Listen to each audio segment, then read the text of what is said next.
So, let's talk about Kim Jong Un. You know him as the supreme leader of North Korea, the guy with the massive military and the nuclear weapons.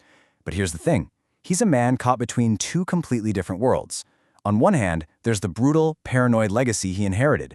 But on the other, he seems to genuinely want to be a modern, respected leader. So, which is it? Is he a modernizer or is he a mafia boss?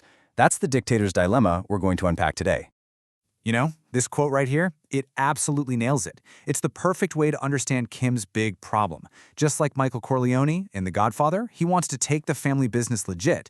But the catch is the entire business, his power, his money, his control over everything, it's all built on a foundation of crime and violence. So this is the real tug-of-war happening inside the guy. On one side, you have the modern leader. This is the Kim who builds flashy ski resorts, meets with presidents, and talks a good game about making life better for his people. But on the other side, you've got the mafia boss, running a criminal state and willing to use shocking violence to stay on top. So the question is, can he ever really escape that family business? To really get a handle on this, we've got to start with the world he was born into. So let's take a look at the family business. And believe me, it is a very dark business. Okay, so think about it. North Korea is buried under heavy international sanctions, right? They can't just trade like a normal country. So to keep the lights on, the whole regime basically operates like a giant criminal cartel. We're talking illegal arms sales, drug trafficking, printing fake US dollars, and some seriously sophisticated cybercrime. Without all that cash, the whole system just, well, it would probably fall apart. And we are not talking about small-time stuff here. This whole criminal operation brings in an estimated $2 billion a year. And get this, that money is essentially Kim Jong Un's personal piggy bank. It pays for his crazy lifestyle, it funds the nuclear program, and it buys the loyalty of all the powerful people around him. For a little while, it seemed like Kim was really trying to be that modern leader. But in 2017, the family business came roaring back and dragged him right back in. A massive threat popped up. His own half-brother Kim Jong-Nam was found to be an informant for the CIA. And in the world of the Kim dynasty, that is the ultimate betrayal. There's no coming back from that. What happened next was straight out of a Cold War spy novel. I mean, you can't make this stuff up. Kim's agents recruit two women, telling them they're going to be on some hidden camera prank show. For months, their only job is to practice smearing lotions on random people's faces. Then, one day at the Kuala Lumpur airport, the lotion gets swapped out for the VX nerve agent, one of the deadliest chemical weapons on Earth. They ambush Kim Jong-Nam in the terminal, and he's dead in minutes. And this assassination shows you the ice-cold logic of the regime. This wasn't just about taking out a threat. Oh no. This was a very public performance. It was a terrifying message sent to absolutely everyone, everywhere. If you even think about betraying Kim Jong-un, he will find you. But that's only one half of the story. To understand why he even has this desire to modernize, you have to look at his pretty shocking childhood, which took him a long, long way from home. First, just try to picture his childhood in North Korea. It was so bizarre. He grew up in this completely secret parallel world. It had its own private roads and something like 8,000 underground tunnels. As a little kid, they called him the Little General, and actual decorated generals would bow to him. His only friends? His bodyguards, all men in their 30s and 40s. It was a world built on paranoia and absolute power. And then, all of a sudden, he's dropped into a completely different universe. This quote is from a guy who went to school with him in Switzerland. And he remembers him not as some future tyrant, but just as a normal kid with a cheeky smile who loved to play basketball. I mean, can you imagine? As a teenager, Kim lived undercover in Bern, Switzerland. He went to a public school, he wore Chicago Bulls shirts and Michael Jordan sneakers, he was a huge basketball fan and apparently pretty good at it. He went skiing in the Swiss Alps. For years, he got a first-hand taste of Western freedom, culture, and yeah, a whole lot of luxury.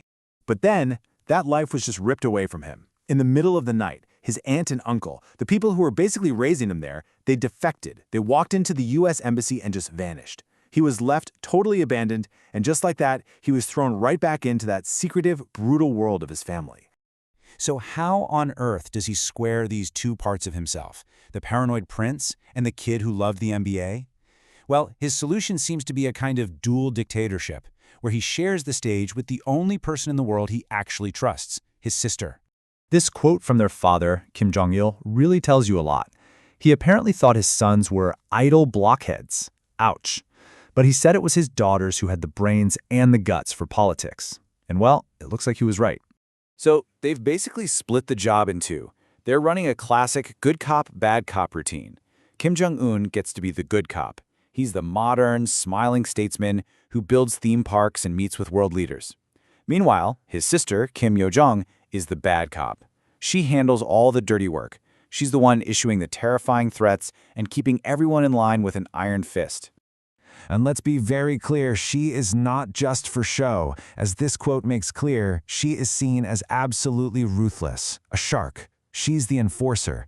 She's the one with ice in her veins, which lets her brother keep up that softer public image. And if you want a perfect example of her role, here it is. In 2020, to send a message to South Korea, she personally ordered the complete demolition of the Joint Liaison Office. This was a building that was literally a symbol of peace and diplomacy. It was just a raw, violent demonstration of her power. So how does this good cop, bad cop act play out when they're dealing with other countries? Well, that brings us to Kim's high-stakes gamble with nuclear diplomacy. Of course, Kim's biggest diplomatic adventure was with U.S. President Donald Trump. And what a roller coaster that was. First, in Singapore, you have this historic first meeting where Trump says they fell in love, but then they meet again in Hanoi, and the whole bromance completely collapses over sanctions. Their last meeting at the DMZ, it gave us some amazing photos, but that's about it. That failure in Hanoi was a total disaster for Kim.